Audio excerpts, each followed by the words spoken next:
જય શ્રી કૃષ્ણ મિત્રો। આપણા બાળકો જો સરગવો ના ખાતા હોય ને આપણે ખવડાવવો હોય તો આપણે શું કરવાનું? આજે આપણે સરગવાના પાનના હેલ્ધી અને ટેસ્ટી મુઠિયા બનાવીશું। એની માટે મેં આ સરગવાના પાન લઈ લીધા છે। એને આપણે આ રીતે લઈ લઈશું, બધા પાનને છૂટા કરીને, અને પછી એને આપણે કટ કરીને લઈ લઈશું। આ રીતે આપણે બધા પાનને કટ કરી લેવાના છે। હવે આપણે મુઠિયા બનાવવાની તૈયારી કરી લઈશું। એની માટે મેં આ 1 કપ દહીંમાં ગોળ અને દહીંનું મિશ્રણ 10 મિનિટ પહેલા તૈયાર કરીને રાખ્યું હતું, એ આપણે ઉમેરી લઈશું। ટેસ્ટ મુજબ મીઠું ઉમેરીશું। 1 ચમચી આદુ મરચાં લસણની પેસ્ટ ઉમેરીશું, અને આ બધી વસ્તુને આપણે બરાબર મિક્સ કરી લઈશું સરસ રીતે। આપણે બધા મસાલા કરી લઈશું। હળદર ઉમેરીશું, ધાણા જીરું ઉમેરીશું, આ પણ લાલ મરચું પાવડર બંને ઉમેરીશું। આપણે આપણો ચમચો છે એ ભરીને આપણે 1 ચમચો તેલ ઉમેરીશું, જેથી આપણા મુઠિયા એકદમ સોફ્ટ બને। બરાબર મિક્સ કરી લઈશું આપણે એને સરસ રીતે। અડધી ચમચી ખાવાનો સોડા આપણે ઉમેરીશું, મિક્સ કરીશું। આ સરગવાના પાન સમારી અને ધોઈને તૈયાર રાખ્યા હતા, એ આપણે ઉમેરી લઈશું અંદર। મીઠા લીમડાના પાન આપણે આ રીતે કટ કરી અને લઈ લઈશું અંદર। એનો ટેસ્ટ અંદર ખૂબ જ સરસ આવે છે, એટલે તમે જરૂર ઉમેરજો। હવે આપણે આ બધી વસ્તુને બરાબર મિક્સ કરી લઈશું। હવે આપણે એમાં બધા લોટ ઉમેરીશું। બધા લોટ ઉમેરીને મુઠિયા બનાવીશું। એની માટે મેં 1 કપ ઘઉંનો કપરો લોટ લીધેલો છે, આ 1 કપ જુવારનો લોટ લીધેલો છે, આ 1 કપ મેં મકાઈનો લોટ ઉમેર્યો છે, 1 કપ હાંડવા ઢોકળાનો લોટ ઉમેર્યો છે, ચમચો આપણે ચણાનો લોટ પણ ઉમેરીશું। હવે આ બધી વસ્તુને આપણે હાથેથી જ બરાબર મિક્સ કરી લઈશું। આ રીતે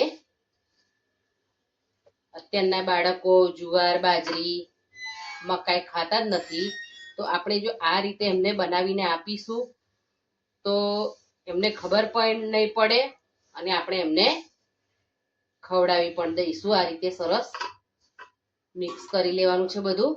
આ રીતે આપણે થાળીને તેલથી ગ્રીસ કરી લઈશું, અને ઢોકળિયામાં મૂકી દઈશું, અને પછી મુઠિયાને વાળીને મૂકી દઈશું ફટાફટ। આ રીતે આપણે મુઠિયા વાળી અને સ્ટીમરમાં મૂકી દેવાના છે। આ રીતે આપણે બધા મુઠિયા વાળીને અડધા કલાક માટે સ્ટીમ કરી લઈશું। જોઈ લઈએ કે અડધો કલાક પછી આપણા મુઠિયા તૈયાર થઈ ગયા છે કે નહીં। આ રીતે એક છરીની મદદથી આપણે જોઈ લેવાના છે। આપણી છરી એકદમ ક્લીન આવે છે, એટલે આપણા મુઠિયા સરસ તૈયાર થઈ ગયા છે। હવે આપણે ગેસની ફ્લેમ ઓફ કરી અને મુઠિયાને ઠંડા થવા દઈશું। મુઠિયા ઠંડા થાય પછી આ રીતે આપણે એને કટ કરી લેવાના છે। મુઠિયાનો વઘાર તૈયાર કરી લઈશું। એની માટે કડાઈમાં તેલ લઈ લઈશું, સૂકા મરચાં ઉમેરીશું,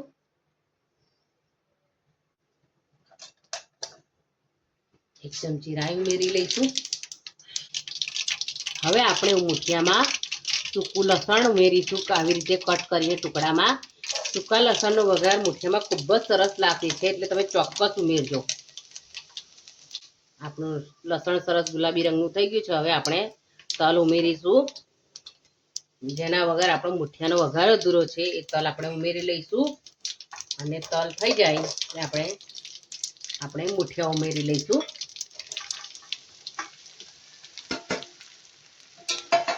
બરાબર મિક્સ કરી લઈશું।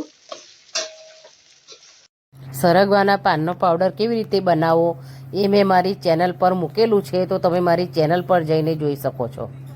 સરગવાના પાન ખૂબ ગુણકારી છે। સરગવાના પાનનો પાવડર પીવાથી કે આ રીતે એની વાનગી બનાવીને ખાવાથી તમારી ઇમ્યુનિટી પાવર વધે છે। બીપી, શ્વાસ, ડાયાબિટીસમાં પણ સરગવાના પાનનો ઉપયોગ કરવાથી ખૂબ આપણને લાભ થાય છે। એટલે તમે ચોક્કસ આ રીતે મુઠિયા બનાવજો અને તમારી ઇમ્યુનિટી વધારજો। આ રીતે આપણે મુઠિયાનો વઘાર કરી લેવાનો છે। મુઠિયા સરસ તૈયાર થઈ ગયા છે, વઘાર થઈ ગયો છે। આપણે એને સર્વ કરી લઈશું। તો તૈયાર છે આપણા સરવગાના પાનના મુઠિયા. તમે એક વખત મારી રીતે ચોક્કસ બનાવજો અને એની મજા માણજો અને મને કોમેન્ટમાં લખીને જરૂર જણાવજો કે મારા બનાવેલા સરવગાના પાનના મુઠિયા તમને કેવા લાગ્યા. અને મારી ચેનલને સબસ્ક્રાઇબ જરૂર કરજો. Thank you.